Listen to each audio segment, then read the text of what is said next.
Your water bill is insane. Your garden is dying, and you're out there every single day with a hose, feeling like you're fighting a losing battle. What if I told you there are plants, beautiful, productive plants, that actually thrive when you forget to water them? Today, I'm sharing 7 secret plants that most gardeners overlook. These aren't your typical succulents. We're talking about food producers, stunning flowers, and ground covers that'll transform your garden into a low-maintenance paradise. Stick around to number 5. It's a Mediterranean herb that gets more flavorful the less you water it. And number 7, it's been used for centuries in the world's driest climates. Let's dive in. Plant 1.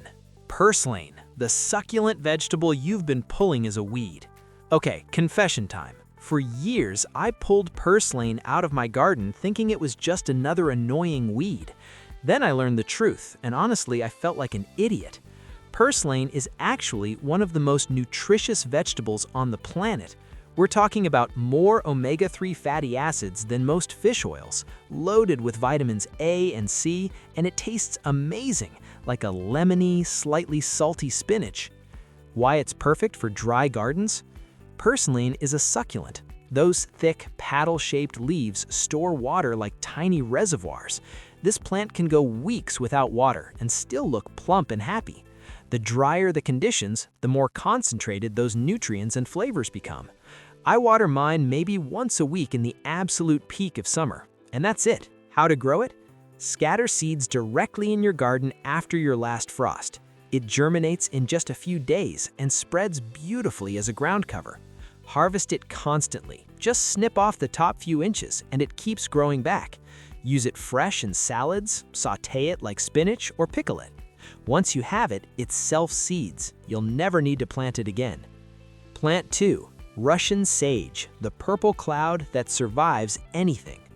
If you want drama in your garden without the drama of constant maintenance, Russian sage is your plant.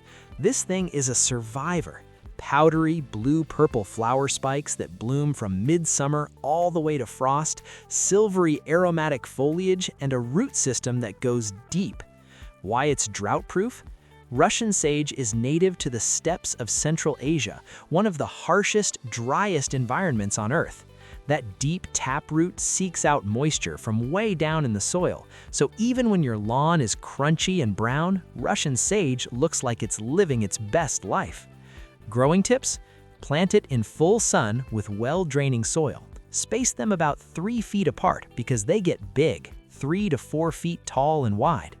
Cut it back hard in early spring, down to about 6 to 8 inches. I know it looks brutal, but it promotes bushier growth and more flowers. Bonus, pollinators go crazy for Russian sage. Bees, butterflies, hummingbirds, they can't resist it. Plus, deer and rabbits leave it completely alone. Plant 3. Yarrow, the ancient medicine that's nearly indestructible. Yarrow has been used for thousands of years as a medicinal herb. Ancient warriors used it to stop bleeding on battlefields.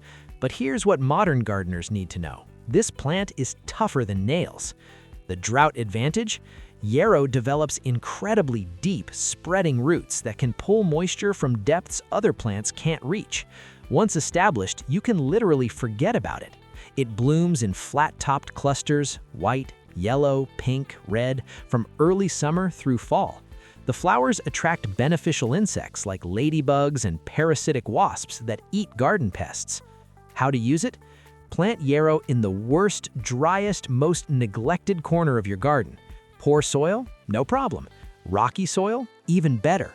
You can harvest the flowers for beautiful dried arrangements. The leaves make a soothing tea.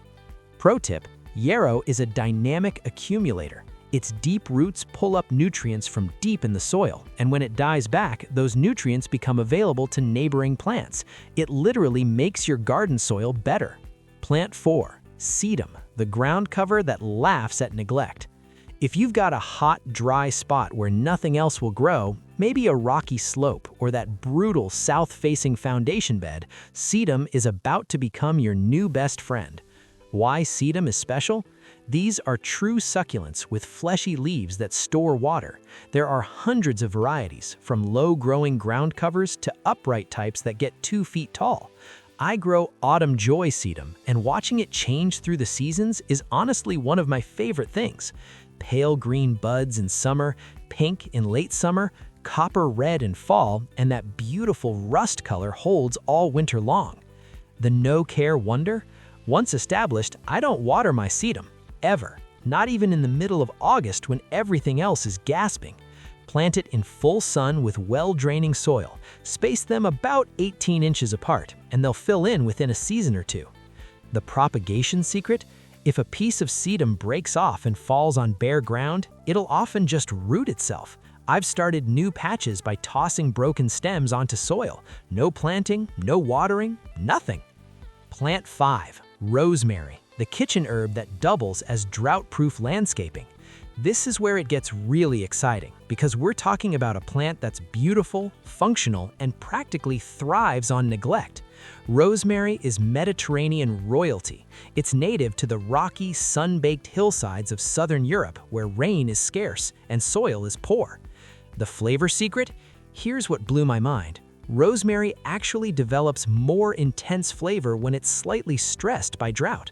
When you're out there babying your plants with constant water, you're diluting those aromatic oils.